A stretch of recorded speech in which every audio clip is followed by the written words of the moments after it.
That's true. The Committee on House Administration will come to order. The title of today's hearing is Serving and Voting Oversight of the Federal Voting Assistance Program. I note that a quorum is present, and without objection, the chair may declare a recess at any time. Also, without objection, the hearing record will remain open for 5 legislative days, so members may submit materials they wish to be included therein. Thank you, Ranking Member Morelli, members of the committee, and our witnesses for participating in today's hearing. Before we begin, it's not lost on me as a veteran of the United States Air Force who did 2 overseas tours that while we are here today discussing how we can make it easier for active duty military to vote, our troops serving overseas are serving our nation in harm's way on a daily basis. Now more than ever, it's important that we are doing all we can to support our troops who are putting their lives on the line for this country. I'm thankful for their service, and I am praying for their safe return home. Free, fair, and secure elections are the cornerstone of our democracy, and it's our brave service members that defend that right for all Americans. As the committee with oversight authority of the federal elections, it's important that we take a look at the laws and procedures in place for our active duty military voters. More specifically, we'll be looking at the Uniformed and Overseas Citizens Absentee Voting Act, commonly known as UOCAVA, and the Federal Voting Assistance Program to provide oversight to determine if improvements are needed. UOCAVA, which was enacted in 1986, is the only federal statute that is solely devoted to protecting the access to vote for active duty military, their family members, and other overseas citizens. UOCAVA has not been subject to significant congressional oversight in over a decade. The Federal Voting Assistance Program, or FVAP, is responsible for administering daily responsibilities of UOCAVA under the direction of the Secretary of Defense. In other words, the FVAP is responsible for helping our service members vote in their respective state and local jurisdictions. Both UOCAVA and the FVAP ensure that service members who want to vote have the opportunity to do so. According to the FVAP, approximately 950,000 active duty military are eligible to vote under UOCAVA. However, not every active duty service member registers to vote. During the 2022 election, 63% of active duty military voters covered by UOCAVA, both in the United States and abroad, successfully registered to vote. Unfortunately, an even smaller percentage of those who registered actually cast their ballot. In 2022 general election, only 26% of active duty military voters covered by UOCAVA cast their ballot for the election. However, in their most recent report to Congress, FVAP highlighted that active duty military who sought assistance from FVAP were 3 times more likely to cast their ballot. In 2022, the FVAP distributed nearly 200,000 pieces of educational and outreach materials to voters at 105 military installations worldwide. Additionally, the FVAP responded to over 12,000 inquiries to its call center. While FVAP has made strong headway with boosting voter participation amongst UOCAVA voters, there is more that can be done. Every registered American citizen should have the resources they need to participate in our democracy. Our service members who put their lives on the line to defend that same democracy should not be an exception.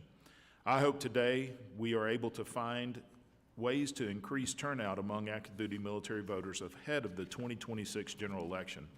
I thank our witnesses for being here today, and I look forward to having a robust conversation with all of you on this critical issue.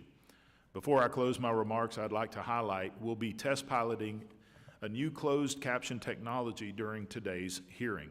This technology was approved by the Subcommittee on Modernization and Innovation and will soon be available to all House committees. I thank our witnesses for being here today, and I look forward to our discussion. I now recognize the ranking member, Mr. Morelli, for 5 minutes for the purposes of providing an opening statement. Good morning, and thank you, Chairman Loudermilk, and to Chairman Stile, and to thank you certainly to our witnesses for being here today. The Uniformed and Overseas Citizens Absentee Voting Act, or UOCAVA, is a critical component of our efforts to make sure every American, no matter where they live, has an opportunity to vote. The law provides protections for millions of voters, such as requiring states send ballots to voters at least 45 days ahead of federal elections. and the availability of a federal write-in absentee ballot, a backup ballot, essentially that allows overseas and military voters to still cast a ballot in federal elections if their ballot does not arrive in time. And while UOCAVA is a good start, there is work to be done. According to the Pentagon, in 2022, and some of the statistics my colleague just cited, but I think they bear repeating, 15% of military voters reported that they either did not receive the ballot in time or the ballot never arrived, and the voter participation rate for service members was 26%, well below national averages. Additionally, the overall voting rate for overseas citizens in 2022 was an estimated 3.4%, due in part to either real or perceived obstacles to casting a ballot from overseas. At an April hearing, we heard testimony about service members and their spouses never receiving their ballots, others paying out of pocket for a courier service to return their ballot from abroad when they could not access the mail system, and families stationed in Japan whose mail routinely takes 6 to 8 weeks to arrive. And in addition, I spent time along with Chairman Stile in both Japan and in Korea, where we met with members of the United States Army about the challenges they faced in receiving ballots. So we could and we should be working in a bipartisan way to improve access to the ballot for military and overseas voters. Instead, what we've had over the last couple of years is my colleagues on the other side of the aisle have advanced policies that severely hinder ballot access and would disenfranchise service members, their families, and millions of other overseas voters. The SAVE Act and the President's illegal anti-voting executive order would fundamentally disrupt American elections and severely impact the ability of military and overseas voters to vote. For instance, their agenda, their bills, and the executive order would end mail and online voter registration. Their plan also requires voters to register in person at their legal or local elections office, something common sense tells you many military and overseas voters cannot do. If you're stationed in Japan, it's going to make it really difficult for you to register at your local Board of Elections. House Republicans passed the SAVE Act despite overseas voters asking them not to, and despite the fact that we repeatedly, on this side of the aisle, cautioned them that doing that would make it much, much more difficult, almost impossible, for military personnel to register to vote. In April, I wanted to invite a witness, a military spouse currently stationed overseas, who could have given voice to the experience of overseas voters and whose testimony we could have easily facilitated. Unfortunately, House Republicans did not want to hear from her, and they denied the request. I'm grateful to the witnesses here today. Thank you for your service to the country and to those who seek to vote from abroad. I'd hoped we'd also hear from voters these laws' impact. Pavan Parekh is the clerk of courts in Hamilton County, Ohio. He also served on the Ohio Ballot Board. He's also a JAG officer in the United States Army Reserve who has served overseas, a local official serving his community, and the elections process who has served his country in uniform. He would have made a great witness, would have added to the witnesses we have, which I'm grateful for. Again, my colleagues denied our request to have him appear at this hearing. I hope the committee can hear from him and others like him very soon. I think they have something to add, and their perspective will be welcome. In over 2 years of being in the majority, this is the first hearing held by my friends focusing on military and overseas voting. The Votes Act, championed by Election Subcommittee Chair Laurel Lee and Congressman Maxwell Frost, is a bipartisan bill which would actually increase military voter access, and we should move that bill forward. As I said in April, Democrats would happily waive this committee's notice requirements to call the Votes Act up right now to send it once again to the full House. So we have put forward numerous policies that would increase ballot access, as always the case, there is never any proof to things like what the president has said about voting from abroad and overseas in the last election, because there's never any proof to anything he says about the difficulties in doing it. So let's focus on ways to improve access, and I think we're happy to work in a bipartisan way to expand access to people, and we'll advance legislation to help them. So I want to thank the chair. I look forward to, and I would like to, before I yield back, Mr. Chair, I'd ask unanimous consent to insert into the record a letter from U.S. Vote Foundation, Secure Families Initiative, Blue Star Families, the Association of Americans Resident Overseas, the American Citizens Abroad, and the Federation of American Women's Clubs Overseas, as well as a letter from the Vet Voice Foundation urging opposition to the SAVE Act and outlining ways in which it would create barriers to the ballot box for overseas voters. And with Without that, objection. yes, thank you. And I yield back, sir. Without objection, all members' opening statements will be made part of the hearing record if they are submitted to the committee clerk by 5 p.m. today. Today, we'll have one witness panel. Both witnesses are from the Department of Defense. First, Dr. Liz Clark, Director of the Defense Services Support Center, who has provided testimony and will give an opening statement. Next, we have Scott Weidman, Director of the Federal Voting Assistance Program, who is here as a subject matter expert. We appreciate you both being here with us today and look forward to your testimony. Dr. Clark, we have read your written statement and it will appear in the full hearing record. I now recognize you for 5 minutes for the purpose of giving an opening statement. Chairman Stile, Ranking Member Morale, and distinguished members of the committee, thank you for the opportunity to discuss the Department's implementation of the Uniformed and Overseas Citizens Absentee Voting Act, or UOCAVA. This vital law ensures that our service members, their eligible family members, and overseas citizens are aware of their right to vote and have the tools and resources to successfully do so from anywhere in the world. The Department takes this responsibility seriously. With me today, I have Mr. J. Scott Weidman, the Federal Voting Assistance Program, or FVAP Director. Mr. Weidman has been with FVAP for over 32 years. FVAP is the mainstay of our efforts to implement UOCAVA and prescribes the 2 standard absentee voting forms, allowing voters to communicate directly with their election officials to request, receive, and submit their ballots. We also work closely with state and local election officials who administer elections to ensure they understand their responsibilities under UOCAVA. Our focus is on ensuring that UOCAVA voters are informed, educated, and able to successfully vote from anywhere in the world. To do so, we rely on a network of voting assistance officers in the military services and the Department of State to help deliver that assistance. In the lead up to the 2024 election, we trained nearly 3,000 voting assistance officers worldwide. They achieved their goals by educating voters at the local level and ensuring voters are aware of the fvap.gov website, which provides clear, timely, state-specific, and accessible voting information. In 2024, there were nearly 6 million hits on the fvap.gov website and more than 600,000 votes used to state-specific federal postcard application tool to assist them in completing the form before printing, signing, and sending to their state of legal voting residence. An online completion assistant tool is also available for the federal write-in absentee ballot, which serves as a backup ballot for voters who have not received their requested state ballot in a timely manner. There is extensive command support from the military services to increase awareness and messaging regarding absentee voting. Annually, installations support 3 voting emphasis weeks: Armed Forces Voters Weeks around Independence Day, Military Spouse Voters Week in early August, and Absentee Voting Week in late September. These efforts extend information to family members on both domestic and overseas installations through displays, physical and electronic banners, and voter registration drives.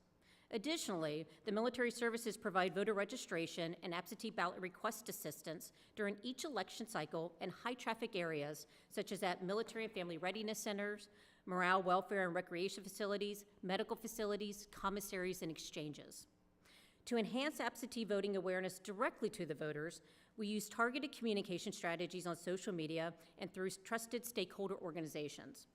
For example, in 2024, we had more than 340 million digital ads displayed, 35 million video views, and over 7 million organic social media content appearances. The FVAP staff works directly with officials at the state and local level to ensure FVAP materials have accurate and up-to-date election dates, ballot deadlines, and election office contact information. We brief national and state election official organizations to ensure they understand their key responsibilities under UOCAVA, including the 45-day ballot transmission and electronic blank ballot delivery options to ensure individuals have time to submit their ballot and to notify voters if their application was denied. We also confirm with election officials that they understand the unique aspects specific to UOCAVA voters and that they, not FVAP, make the final determinations on voters satisfying residency requirements and that a voter's last address in the United States can be used for voting purposes while overseas. FFAP also provides ballot mailing envelope templates for use by election officials, which helps ensure election materials sent to UOCAVA voters are postage-free. In addition, we actively work to improve UOCAVA absentee voting processes through innovation. Congressional funding has allowed us to provide grants to state and localities to explore best practices, such as improving the electronic blank ballot transmission and the use of digital signature verification. In closing, Mr. Chairman, I thank you, Ranking Member Morale, and the members of this committee for your outstanding and continuing support of those who vote under UOCAVA protections, and for the men and women who proudly wear the uniform in defense of our great nation. We are truly honored to be with you today, and we look forward to your questions. Thank you very much, Dr. Clark. Thank you both for being with us today. I thank Representative Loudermilk for his assistance in the open. As a veteran, this hits close to home, I know for him, but I think for all of us. I'll recognize myself for 5 minutes for the purpose of asking questions. I want to dive into the numbers and just stage set a little bit. If we go back to the 2022 general election, the most recent midterm, according to the U.S. Census, approximately 69% of the voting age population was registered to vote, and of those registered, 52% actually voted. Then we go over to the UOCAVA side, active duty military voters in particular. According to FVAP, the 2022 congressional report, the registration rate was approximately 63%, a little lower than the national average, but only 26%, less than half, actually voted, significantly lower than the national average. I want to use that as a stage setting and then kind of dive in here. How does FVAP retrieve data for its biannual congressional report? I'll start with you, Dr. Clark. Thank you for the question, Chairman. I'm going to ask Mr. Weedman to provide the specific data for that. That'd be great. So after each, good morning, Chairman Stile. After each federal election, we do a series of surveys of active duty military members, the voting assistance officers, the election officials, and state election officials. And then in 2024, we did, for the first time, we worked with the Department of Defense to do surveys of spouses as well to gather that data. How much does it cost to run that survey and provide the FVAP congressional report? And I'll allow either of you to answer as we bounce between. No, we'll take the cost for the record, please. Do you have an estimate as to what the cost is? I would like the number in the record, but do you know what the cost is or have an estimate as to what that cost is? I don't want to answer because I'm not sure offhand exactly. It's right in the front cover of our report because okay, we'll track it down. Let me shift gears again. Do active duty service members face unique obstacles? Obviously they do. What is FVAP doing in particular to make sure that people are voting and bringing up that percentage as we look out to the next midterm? So, Chairman Stile, there's three major obstacles that can make the absentee voting process more difficult sometimes for military members: time, distance, and mobility. From the time perspective, we encourage all military members in January of every year to send in that federal postcard application form so that their local election officials are aware of that they're not at home, that they need an absentee ballot sent to them. And then we also we encourage them to take advantage of the 45-day mailing time. As you know, federal law guarantees that states will send the ballots to the military voters at that 45th day before the election. They can receive it electronically, so in their email inbox, they can have that ballot, print it out, vote it, and then get it mailed back and take full advantage of that. With our limited time, I appreciate that. With our limited time, let me just dive in. I just got the number pulled, $2.4 million for that report. That seems like a lot of money, but maybe something I'd love a little additional information on why it costs that much, but we'll dive. I'm going to hold that. I just want to touch base on how you're coordinating with state and local election officials to ensure that the ballots are reaching the right jurisdiction. How are you coordinating with state and local officials? So we work very closely with the state and local election officials from across the country, 55 states and territories in the District of Columbia. Right now, we're in full swing in preparation for the 2026 election. We have the Voting Assistance Guidebook, which contains the voting dates, the regulations, rules, and deadlines for voters from every jurisdiction. And we also have the contact information, mail, phone, fax, and email for all those jurisdictions in that book, as well as on the FFB got the website, and we ensure that all that information is accurate and up to date, so that when a voter fills out that federal postcard application form and is received by the election official, it'll have everything they need to process the form and get the ballot to the voter. Whose responsibility is it to verify the identity of the voters? Is that FAP or is that the state? That would be the local election office who receives the federal postcard application. So it's the state's responsibility is still to confirm the identity of the individual. Correct. All right. No further questions. I yield back. I now recognize the ranking member, Mr. Morelli, for questions. Thank you, Mr. Chairman, and thank again the witnesses for being here.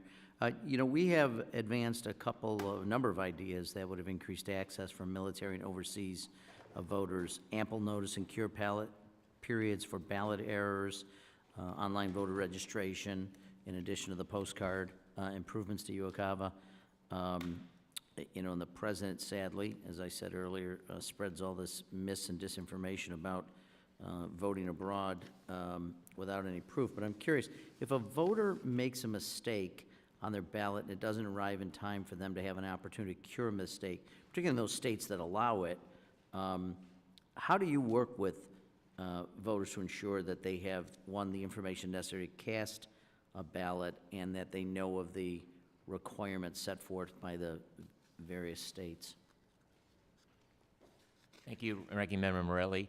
So we work closely with states. We have also a hotline that voters can call directly if they do get a notice from their state, if there's an issue that might arise while that ballot request or the ballot is being processed, so that we can call the state directly, provide information from the voter to the local election official, and perhaps they'll work that out. Of course, timing is of the essence. Again, as I said, we encourage folks to start the process as early as possible, take full advantage of that 45-day window, and not wait right up until the day of the election to start the process or to make those calls.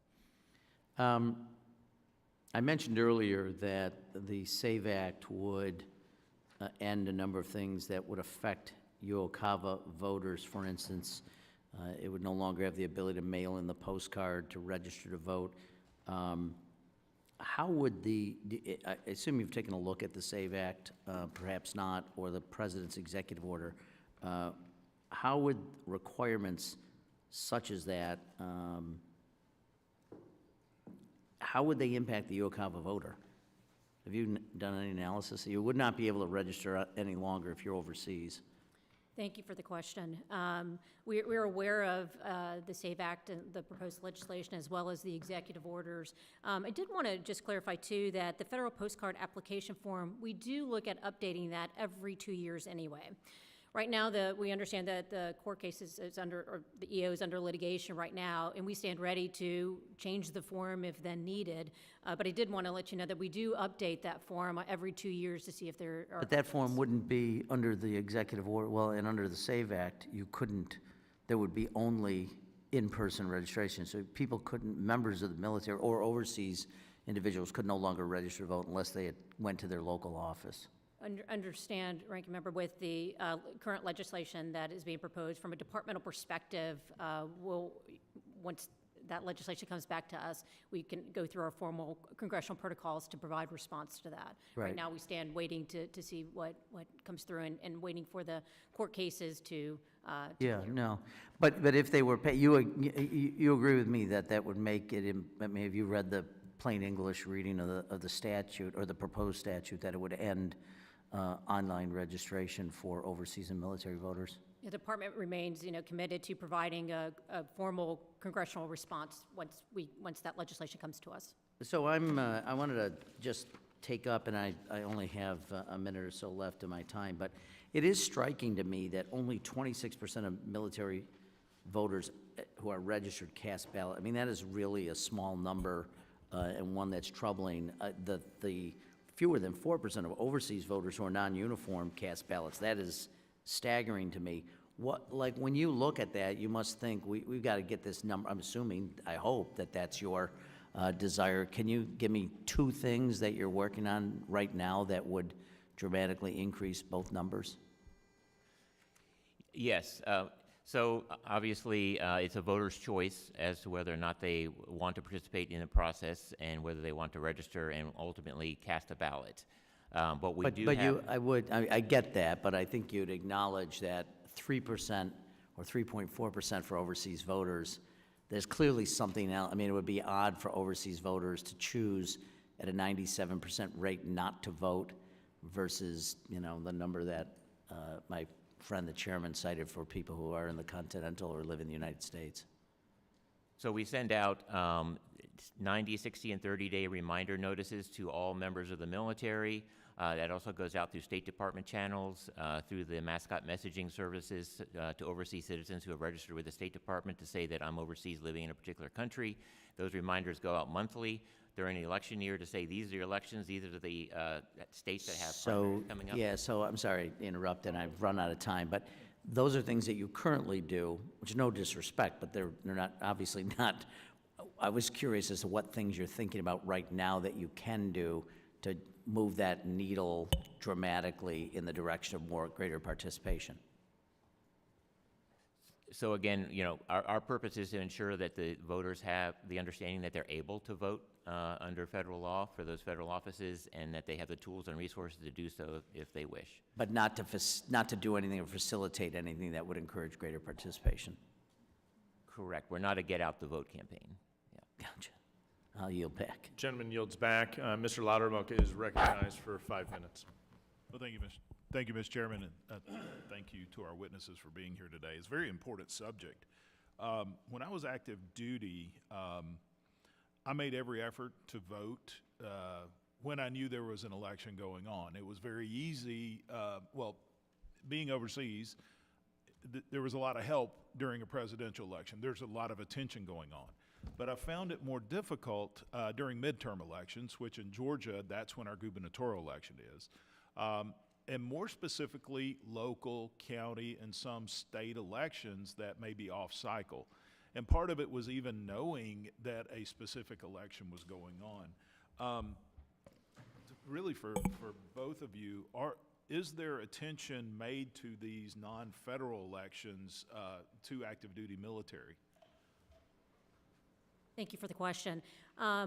If you haven't gone to the ff.gov website, I highly recommend it. It's a wealth of knowledge that's for military members, military spouses, as well as overseas citizens. It also has links directly to each state and then each jurisdiction.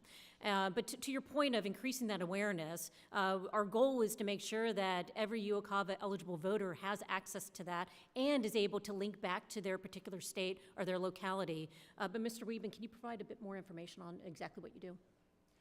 Yeah, so we have a requirement, and the services help us to ensure that every member receives a federal postcard application form, either electronically or some sort of notice in every January 15th of every year. So that's not just the even-numbered years, and then again in July of the even-numbered years. So if the voter sends that form in to that state or local election office, they would get whatever ballots would come to them during that calendar year. All right. I appreciate that, and I can remember during the times that I was in, often our squadron commander would send out something advising there is an election going on, encourage you to vote. Is that something that you get engagement by commanders, unit commanders, to interface, at least to let the troops know that there is election going on? Yes, through the military services, there's the entire chain of command. There's a service voting action officer for each service that we meet with monthly. And then each installation has an installation voting assistance officer, as well as a brick and mortar voter assistance office. And that's typically like in the military or family readiness center, where families can go as well to get assistance, as well as the members. Okay, thank you. Director Weedman, while I've got you, from your experience, are ballots of military voters deployed on active duty orders susceptible to voter fraud? We facilitate the connectivity between that voter and that local election official. And then once the election official receives that, they're the ones who would review the ballot for validity and authenticity. So you're taking it from the service member and delivering it to the local elections office or the state? Is that what you're referring to? The Military Postal Service Agency, when it's dropped off at a military post office on an installation, will take that, and they're an extension of the U.S. Postal Service, and then they'll have that delivered to Chicago, and then from there it goes into the U.S. Postal Service. Okay. What steps does FAP take to ensure election integrity is upheld when assisting service members with voter registration? So a person who is assigned as a voting officer does that job in a nonpartisan way. Okay. Just basically there to facilitate the process. FAP provides FAP.gov and the tools and materials. That local voting officer knows that installation, knows the circumstance they're in, whether it be a submarine or forward deployed, and then will help the voters to navigate the process locally. How would that fit in with the uniqueness of certain states and election laws, i.e. in Georgia, you have to show an ID to be able to register to vote as well as to vote. Do you take in consideration of the local election laws when you're registering votes?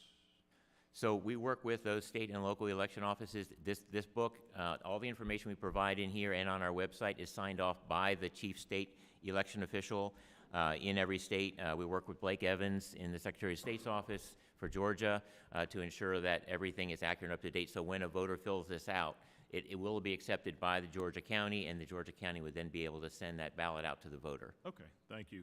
Last question. Are you aware of any credible reporting of bad actors committing voter fraud through UOCAVA ballots? I am not. Okay, thank you. I yield back. Gentleman yields back. Representative Sewell is recognized for 5 minutes for I want to questions. thank our witnesses for being here today. As the ranking member over the Election Subcommittee, as well as the author of the John Robert Lewis Voting Rights Advancement Act, I think there's nothing more important and fundamental to our democracy than the right to vote, and ensuring that every eligible voter has an opportunity to cast a ballot, I think is top and foremost what you all are supposed to do with respect to our service members and those living overseas. So often I hear from my service members that they don't have an opportunity to cure any problem that may happen with the ballot because of timing. And then I also get a lot of complaints in my office that they don't receive the ballot in time. So I guess my question to you, Director, is what are you doing to work with with United Postal Services to make sure that that service members and overseas citizens get their ballots in time? Or maybe that's, yeah. Thank you, Representative Sewell. So we work closely with the U.S. Postal Service as well as the Military Postal Service Agency to ensure that all of the materials that we provide have that postage indicia, so it's postage free in U.S. mails. We also provide the ballot template envelope for state and local officials, so when they print those ballots to be sent out to the voters, those have that postage indicia on there as well. Yeah, I know that the postage is free. It's just the timing of receiving it. And I get that, the states administer their own elections, but, we administer federal elections and want to make sure that folks get their ballots in a timely fashion. I don't know, Dr. Clark, if you have anything else to add about what we could be doing now to ensure that people get timely ballots. And obviously, if there's a mistake, being able to cure that in a timely fashion. Yeah, and as Mr. Weedman mentioned as well, we have the federal right and absentee ballot. So if there are challenges with the state, with a service member or UOCAVA eligible voter receiving their ballot, they are able to then submit the federal right and absentee ballot as well. But I think it comes down to ensuring that we're promoting that awareness and that education, and that the military services and the installations and the units are also taking this seriously. Yeah. And that it's a priority as well. So we've done a significant amount of work to make sure that we're promoting that awareness, making those tools and resources available, as well as trying to make it as seamless as we possibly can for the UOCAVA eligible voter. And when Mr. Weedman's talked about this voting assistance guide, it has QR codes that takes you directly to that state. But our goal here is to make sure that we recognize that voting is a personal choice. It is, but wanna I mean, if ensure you that want to we- ensure that eligible voters have an opportunity to vote. ma'am. And I understand the importance of informing them that elections are going on. Your role, obviously, I understand, is not to register voters, but it is to ensure that our service members and those who are eligible overseas have an opportunity to cast a ballot. You know, I think that the FVAP has been, well, the changes to it that have been proposed in the court system as well as through the executive order of the president, I think that the federal postcard can be very complicated, and I know that that's tied up in litigation. Until that has been truly litigated, we're still practicing under the existing laws, is that right? That's correct. Mr. Reedman, anything to add specifically on that? No, that's correct, the federal postcard application, and then our process, as I said, is we're ramping up for 2026. Part of that process is to review the forms for changes. Have to you make received any required- complaints from service members or overseas about the postcard itself? No.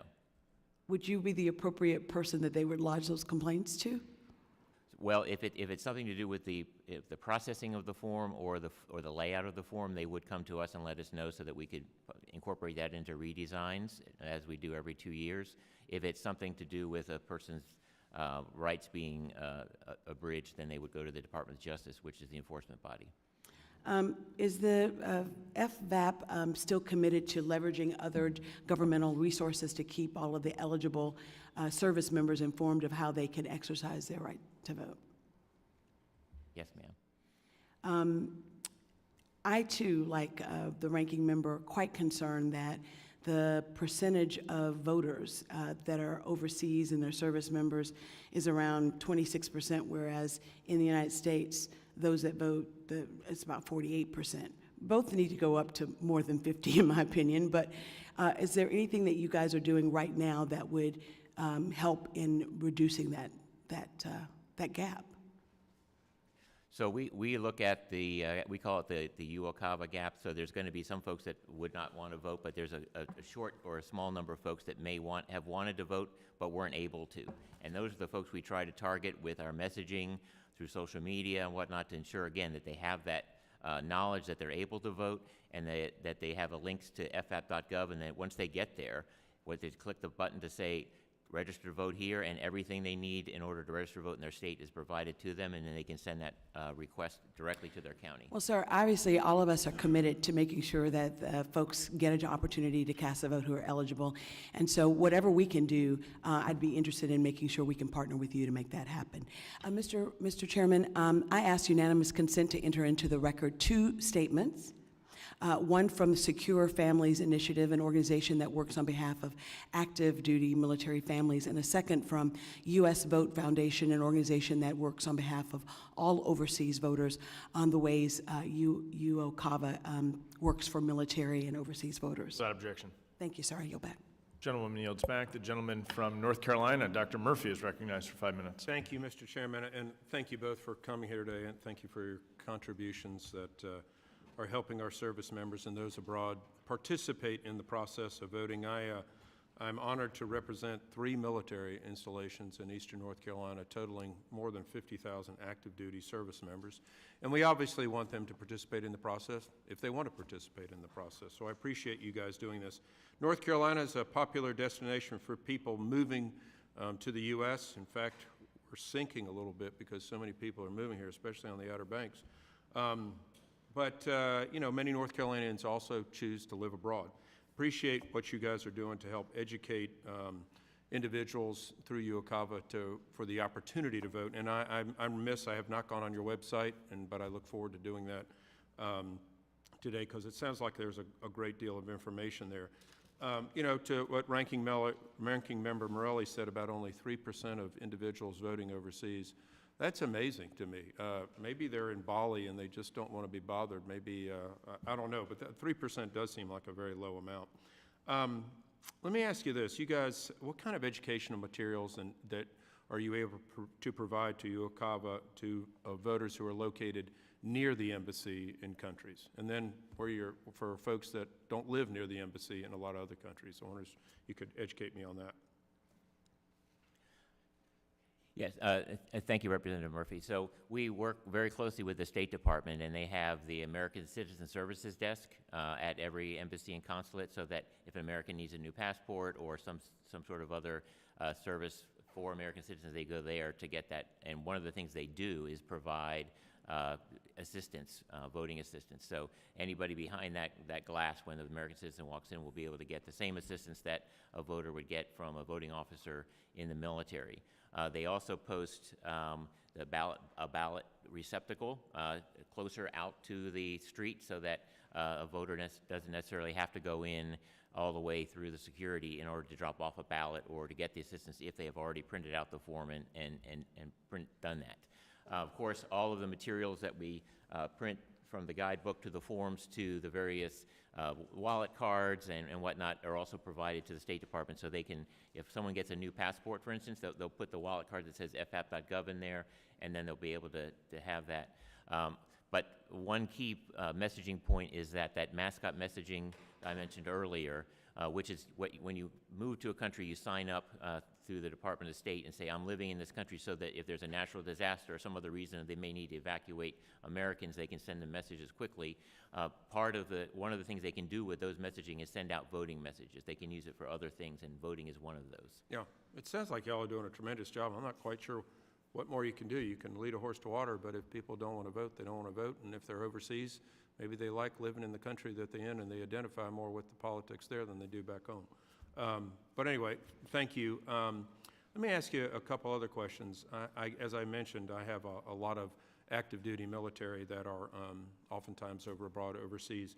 Can you talk about the FVAP's digital presence and how we're able to do that for turnout? How do we reach out to those individuals? Yes, sir. So we have an outreach campaign. We take advantage of paid, earned, shared, and owned media, both in social media and online. We have efforts with the local election officials where we have like outreach toolkits that are digital, so that any individual that's with an overseas citizen organization, a State Department person, or a military person can download those digital toolkits, and then on their own Do you social think media those accounts. have, given the technology age, what trends have you seen? Do you think those make a difference, or are we still seeing the same trends in participation that we've seen historically? So the participation generally goes along with interest in the election. Part of the surveys that we do, we ask about what their individual's interest was in the election, as well as their participation, and you can see how it tracks over time. When the interest is high, the participation is generally higher in the election. But have those curves been pretty much identical over the last decades? Interest? Okay.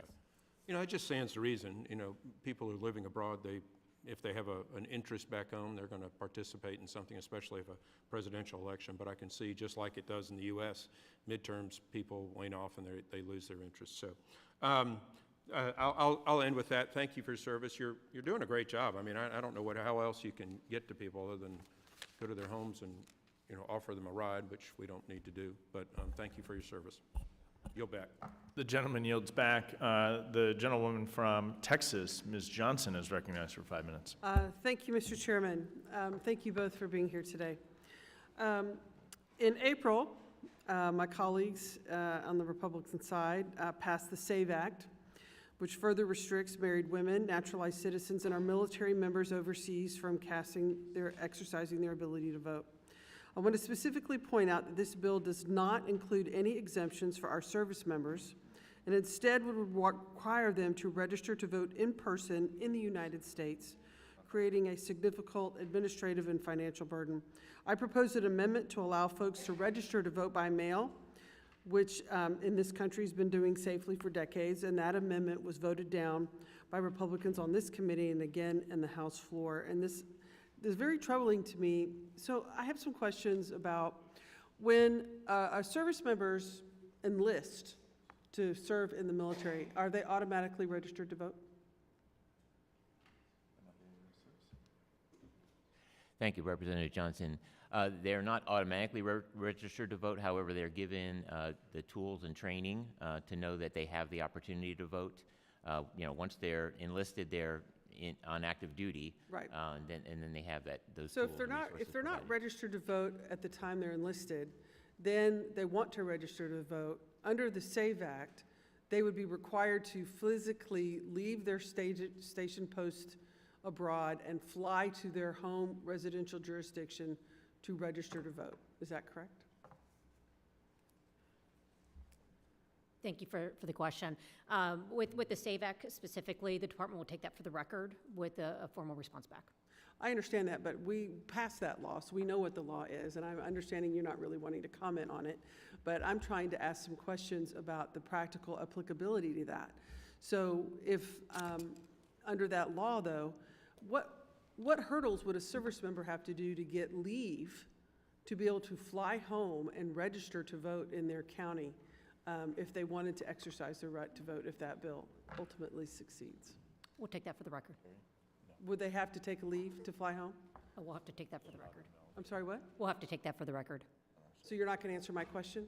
I mean, due to the breadth and depth of the legislation, the department will take it back and go Well, through my our formal question is not protocols. taking it back for the record. My question is, what steps would a service member have to do to take a leave of absence to be able to come home to register to vote? What's involved in that? Yes, ma'am.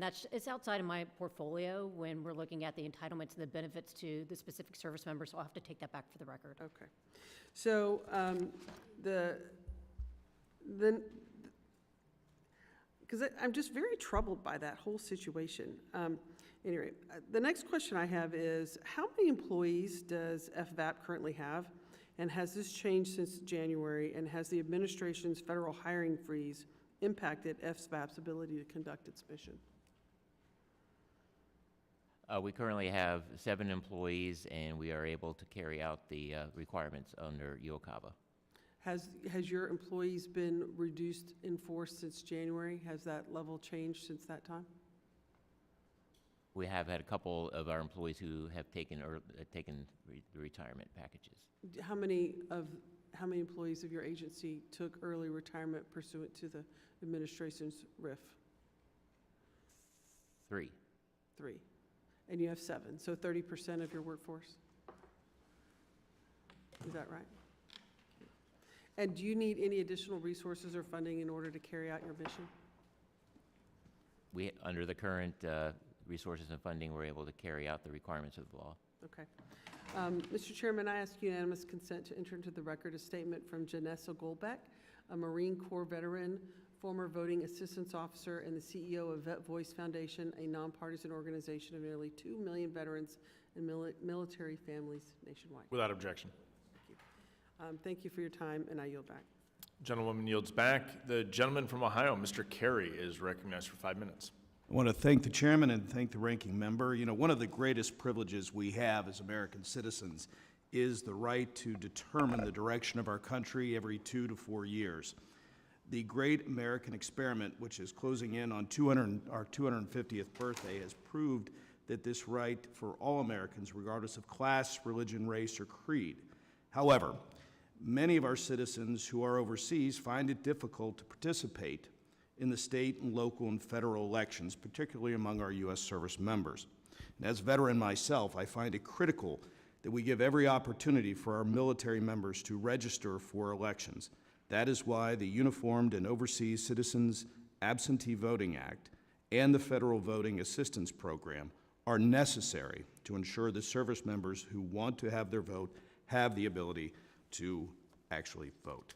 Now, I'm going to ask you just a couple quick questions. I'm the last one to ask questions. So, Director and Dr. Clark, what metrics does the Federal Voting Assistance Program use to determine if the efforts to provide the opportunity for military and overseas voters to vote are successful?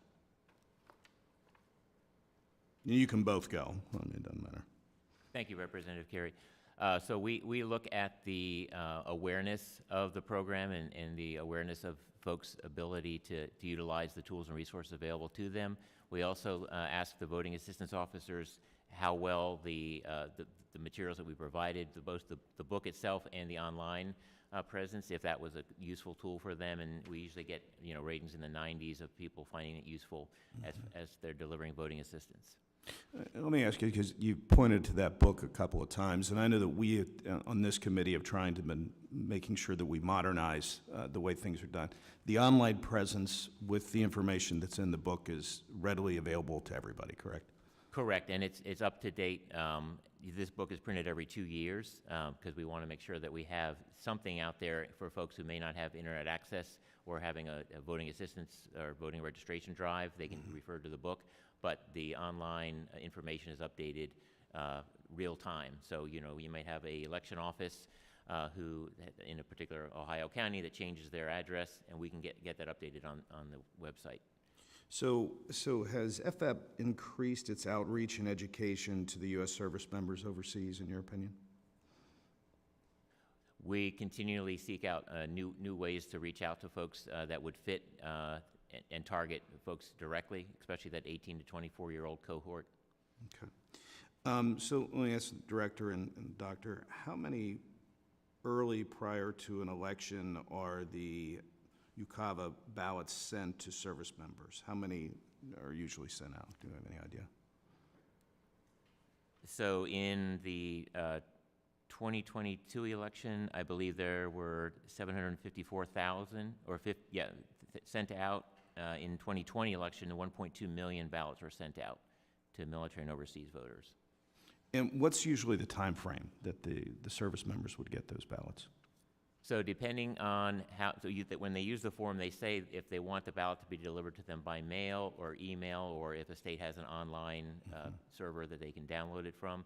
So that's the voter's choice on how they want to receive that. So the states have to provide the ballots 45 days before a election for federal office. So they'll put it either in the mail or they'll put them online and send an email to the voter saying, hey, your ballot's now available, and then they can have that at that point.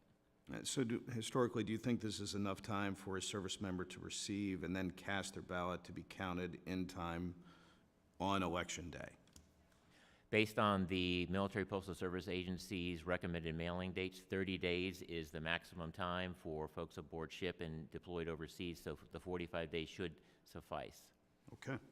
All right, well, I want to thank you both for being here today. I want to again thank the chairman and the ranking member, and with that, I yield back. The gentleman yields back. We thank both of our witnesses for being here today on a really important topic. Appreciate your work in the area. I think there's also room for improvement as we work to get more members to participate in the election process. Members of the committee may have some additional questions. We ask you to please respond to those questions in writing. Without objection, each member will have 5 legislative days to insert additional material into the record or to advise and extend the remark. If there's no further business, I thank the members for their participation. And without objection, the committee stands adjourned.